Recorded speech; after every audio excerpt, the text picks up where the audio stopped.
Hello friends, welcome to my YouTube channel Saptarang जीवन के। प्रणाम आप सभी को। कैसे हैं आप सभी? आशा करती हूँ आप सब बहुत अच्छे होंगे। दोस्तों, आज का हमारा कथा प्रसंग है लोभ का घड़ा। तो ये सुनते हैं ये सुंदर सा प्रसंग। एक गांव में एक नाई अपनी पत्नी और बच्चों के साथ रहता था। नाई ईमानदार था, अपनी कमाई से संतुष्ट था, उसे किसी तरह का लालच नहीं था। नाई की पत्नी भी अपने पति की कमाई हुई आय से बड़ी कुशलता से अपनी गृहस्थी चलाती थी। कुल मिलाकर उनका जीवन बड़े आराम से हंसी खुशी से गुजर रहा था। नाई अपने काम में बहुत निपुण था। एक दिन वहाँ के राजा ने नाई को अपने पास बुलाया और रोज उसे महल में आकर हजामत बनाने को कहा। नाई भी बड़ी प्रसन्नता से राजा का प्रस्ताव मान लिया।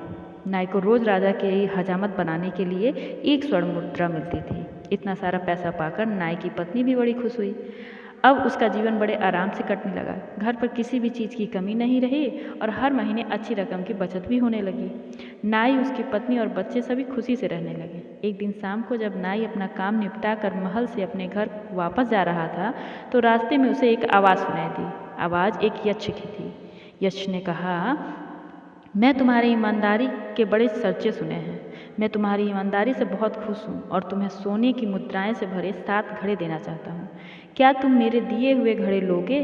नाई पहले तो थोड़ा डरा, पर दूसरे ही पल उसके मन में लालच आ गया और उसने यक्ष के दिए हुए घड़े लेने के लिए निश्चय कर लिया। नाई का उत्तर सुनकर उस आवाज़ ने फिर नाई से कहा, ठीक है, 7 घड़े तुम्हारे घर पहुँच जाएंगे। नाई जब उस दिन घर पहुंचा तो वाकई उसके घर में 7 घड़े रखे हुए थे। नाई ने तुरंत अपनी पत्नी को सारी बातें बताईं और दोनों ने घड़े खोलकर देखना शुरू किया। उसने देखा कि 6 घड़े तो पूरे भरे हुए, पर 7वां घड़ा आधा खाली था।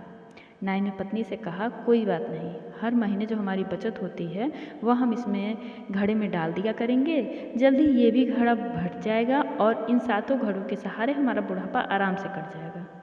अगले ही दिन से नाई अपने दिन भर की बचत को उस 7वें घड़े में डालना शुरू कर दिया। पर 7वें घड़े की भूख इतनी ज़्यादा थी कि कभी भरने का नाम ही नहीं लेता था।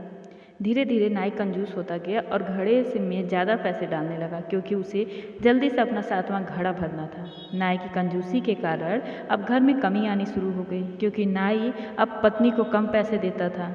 पत्नी ने नाई को समझाने की कोशिश की, पर नाई को बस एक ही धुन सवार थी, 7वां घड़ा भरने की। अब नाई के घर में पहले जैसा वातावरण नहीं था। उसकी पत्नी कंजूसी से तंग आकर बात बात पर अपने पति से लड़ने लगी। घर के झगड़ों से परेशान और चिड़चिड़ा हो गया। एक दिन राजा ने नाई से उसके परेशानी का कारण पूछा। नाई ने भी राजा से कह दिया, अब महंगाई के कारण उसका खर्च बढ़ गया है। नाई की बात सुनकर राजा ने उसका मेहनताना बढ़ा दिया, पर राजा ने देखा कि पैसे बढ़ने के बाद भी नाई खुश नहीं हुआ है। वह अब भी परेशान और चिड़चिड़ा ही रहता है। एक दिन राजा ने नाई से पूछ ही लिया कि कहीं उसे यक्ष ने 7 घड़े तो नहीं दे दिए हैं। नाई ने राजा को 7वें घड़े के बारे में सच सच बता दिया। तब राजा ने कहा कि 7 घड़े यक्ष को वापस कर दो। नाई ने उसी दिन घर आकर 7 घड़े यक्ष को वापस कर दिए। घड़ों कोई वापस जाने के बाद नाई का जीवन फिर से खुशियों से भर गया। यह कहानी हमें बताती है कि हमें कभी लोभ नहीं करना चाहिए। भगवान ने हम सभी को अपने कर्मों के अनुसार चीज़ें दी हैं। हमारे पास जो है हमें उसी में खुश रहना चाहिए। अगर हम लालच करें तो 7वें घड़े की तरह उसका कोई अंत नहीं होता।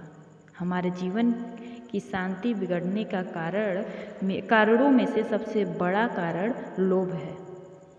तो आप भी इस बात को शांति से बैठकर सोचिएगा, और अगर ये कहानी आपको अच्छी लगी है तो इसे दूसरों के साथ शेयर करिएगा। Thank you for watching my video on my YouTube channel. Keep smiling. Please like, share and subscribe my channel. मेरी और भी ऐसे वीडियोज़ के लिए बने रहिए मेरे चैनल सप्तरंग जीवन के साथ। Thank you.